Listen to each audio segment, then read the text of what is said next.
Ou seja, essa falta de convivência é um grupo lá em Barão, outro no Costa e Silva, cada um tentando fazer a sua cultura. E também a visão de que cultura é algo que, sanado as necessidades básicas do cidadão, como trabalho, alimentação e moradia, aí ele pode ter cultura. Que é uma visão estritamente estreita do conceito de que é cultura. A cultura, na verdade, vem antes. Nós vivemos dentro da cultura, a gente vive dentro de um universo cultural.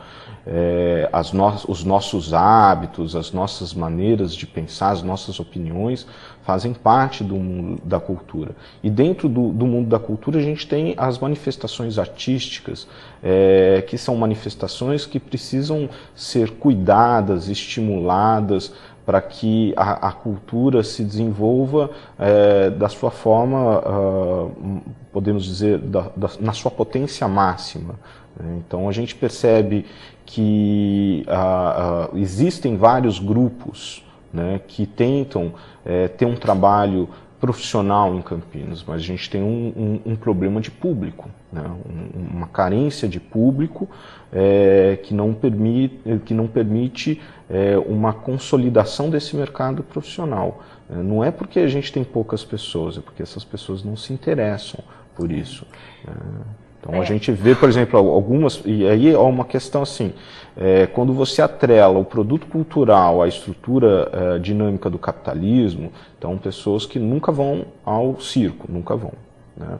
Mas ir ao circo que vem importado e que tem uma grande visibilidade na mídia e que se gasta milhões, ela vai. Entendeu? A mesma coisa como a classe média, por exemplo, a classe média brasileira, ela está indo, assim, como nunca aos Estados Unidos. E a classe média brasileira vai pouco ao teatro no Brasil, mas lá ela vai ao teatro. Entendeu? Eu acho que tem... É verdade, bem observado. Tem questões, assim, a pessoa nunca foi ao teatro aqui, mas aí ela vai.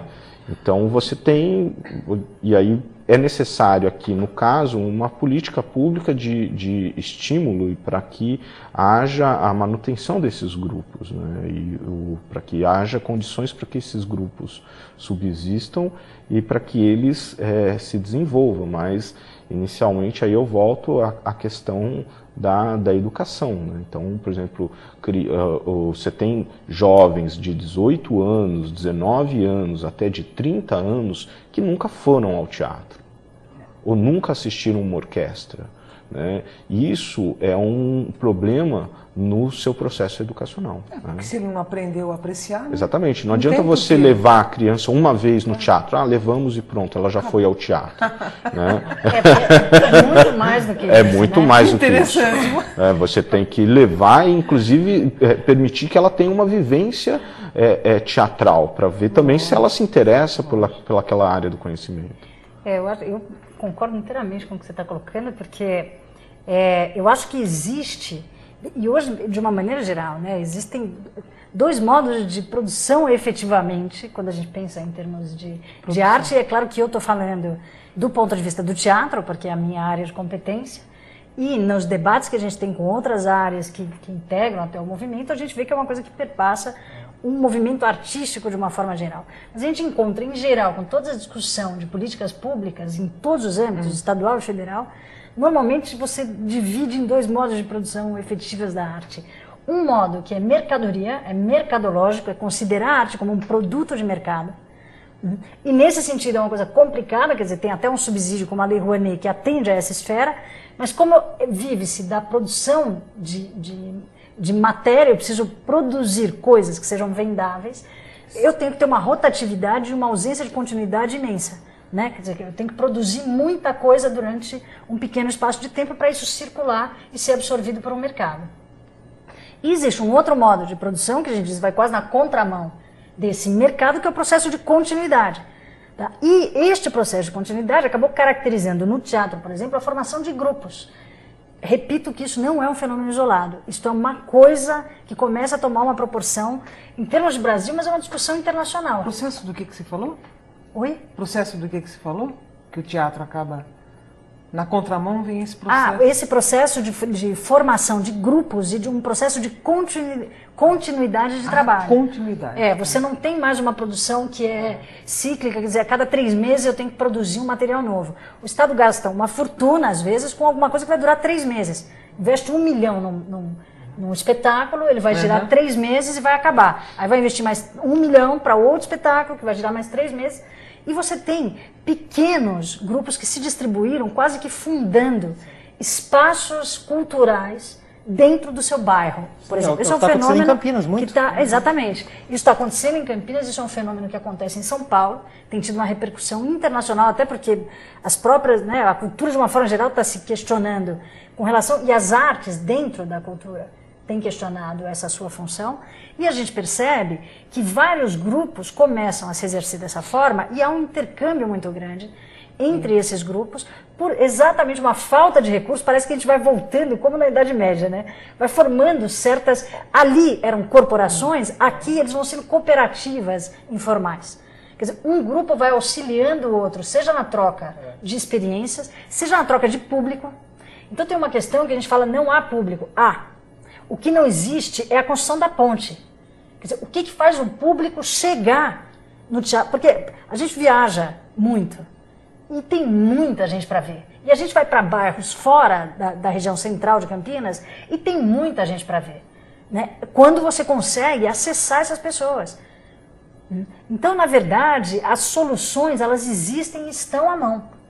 A questão é pegá-las na mão e saber como é que você vai fazer esse mapeamento e essa distribuição numa cidade que tem uma intensidade de produção. Quer dizer, é uma coisa louca, porque Campinas exporta trabalho, mas não absorve o trabalho que produz. Né? Eu não entendi o que você falou, porque a gente estava falando no isolamento. Você disse que os grupos se ajudam? Os grupos quando, na verdade, se ajudam. O Bruno, a gente estava comentando que há esse isolamento. Eu acho que... Olha, por exemplo, eu vou falar de um isolamento que é o famoso em Campinas. Barão Geraldo, centro de Campinas. Agora, isso existe antes de eu mudar para Campinas. Quando eu pus o pé em Campinas, alguém já pôs o dedo no meu visão. Você não é de Campinas, você é de Barão. Eu falei, ué, mas... gente, olha aqui, ó. Se você pegar no mapa, entendeu? Então, existe uma questão que é muito anterior. Né? É muito mais histórico, isso tem a ver com a implantação da Unicamp, isso tem a ver com tudo, com a formação, com as fazendas, a dissolução de fazendas, as pessoas que saíram de lá, uma certa invasão de Barão e a própria questão dos filhos de grandes fazendeiros que não conseguiam estudar na Unicamp. Então, isso foi criando um modo de se pensar. Agora, eu acho, Bruno, que existe hoje aquela coisa que depois de anos acontece, você não sabe por que acontece, nem o que motivou, mas você continua fazendo porque todo mundo sempre fez. Existe hoje uma discussão sobre essa separação, Barão Geraldo e Campinas, que na prática não é real. Né? O próprio movimento Levante, ele é consequência de uma junção que vem há muito tempo, desde quando entrou o Cerqueira Leite, com a formação do Redemoinho Regional, que integrou grupos de Barão e grupos de Campinas. E nós sempre trabalhamos juntos. Entendeu? O pessoal de Barão e o pessoal de Campinas trabalha muito junto. Tem troca, tem reunião, tem coisa, faz programas juntos, né? Conversas, trocas por e-mail, o mundo virtual ajudou muito também nesse sentido, encontros, formações e conclusões de trabalho. Né? O Barracão de Teatro trabalha com a Nina, que é ali no Campos Elíseos. Entendeu? É um grupo de lá. Até que vocês então, quer dizer, então. Estas relações, mas elas existem em todos os sentidos. Mas o que acontece? De uma certa maneira, parece que Campinas sentou num lugar, que é um lugar que vem com a sua história, e ele acha que está lá ainda. Quer dizer, tudo aquilo que se construiu em torno disso, parece que não é visto, ou não é pego com a mão, entendeu? Então, isso vai gerando a manutenção, e consequentemente um preconceito, porque a coisa já é diferente do que é. Então, às vezes você não consegue avançar e ampliar esse projeto que já está em prática, porque você vai enfrentando essa resistência, como se, não, mas espera aí, existe isso, existe aquilo. Eu vou pedir uma licencinha para vocês, para a gente colocar a reportagem dos alunos do 3º ano da Faculdade de Jornalismo, que mostram um pouco a precariedade dos teatros de Campinas, que eu acho que é importante a gente falar, e depois a gente pode retomar, Flávio, e até com o que se vinha falando, e até fazer uma repercussão dos teatros disso. Vamos conferir? Campinas tem 3 teatros públicos. O Castro Mendes é um deles e está em reforma desde julho do ano passado. A previsão do término é em outubro deste ano. E o valor aproximado da obra, segundo a Secretaria de Cultura, é de 9,5 milhões. Eles afirmam que as obras estão no prazo e quando a reforma terminar, quem vai ganhar uma cara nova é o Centro de Convivência Cultural. Enquanto isso, o Carlito Maia não tem nem previsão para melhoras. Eu, como ator, quando eu peço uma agenda e percebo que uma cidade grande como Campinas possui um teatro somente e ainda em péssimas condições, me dá muita tristeza. Agora, os moradores de Campinas podem contar com um novo teatro no SESI Amoreiras. Apesar de partir de uma iniciativa privada, a entrada para as apresentações é sempre de graça e busca a popularização da cultura. Bruno, na verdade aí são anos, né? De descaso, de manutenções que não foram realizadas.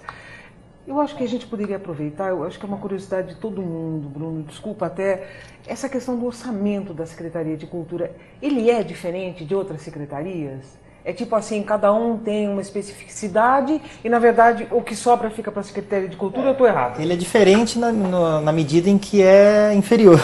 Ele é inferior? Ele é inferior, ele sempre foi desprestigiado, não só em Campinas, isso em geral. Geral. Nacionalmente. É uma curiosidade. Federal. É a maneira como se trata a cultura no Brasil, dá uma importância menor do que...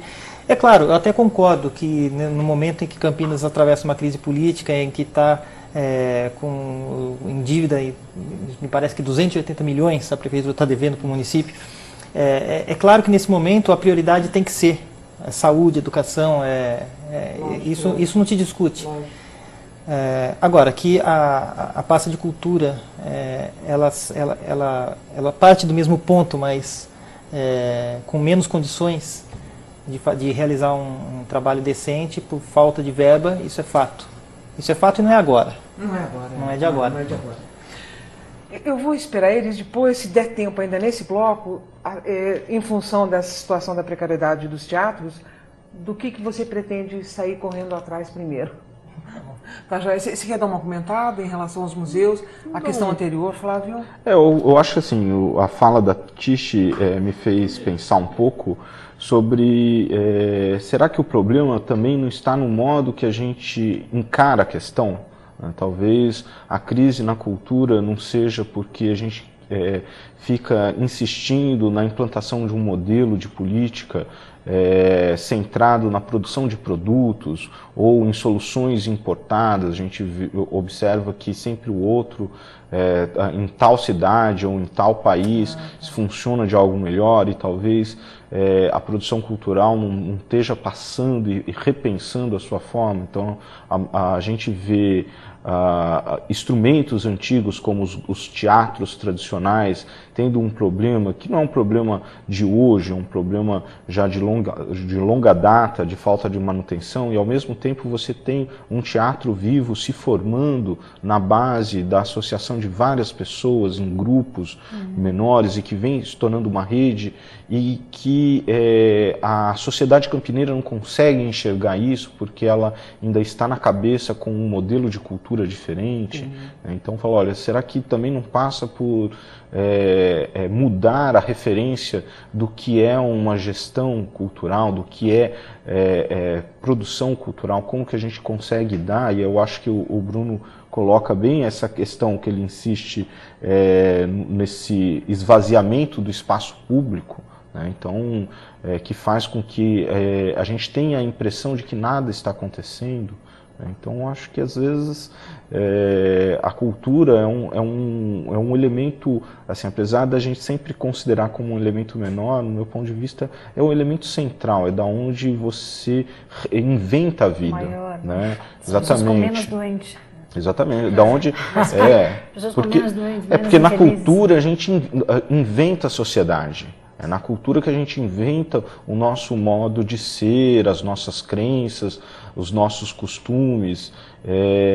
E a cultura ela tem uma importância e ela, do ponto de vista político, uma consciência cultural na qual a população tem uma participação grande, ela é, de certo ponto de vista, um pouco perigosa para um status quo político permanente, né?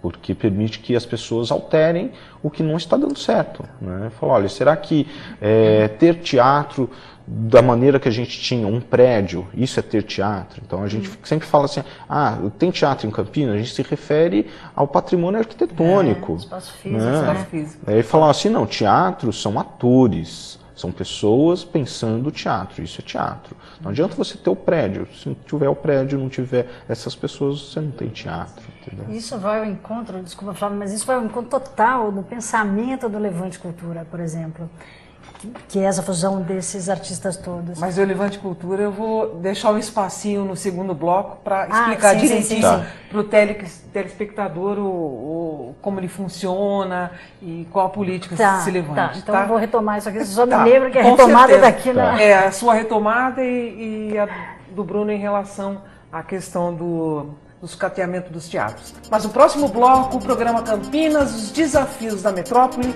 continua conversando sobre a situação da cultura em Campinas. É só um instantinho.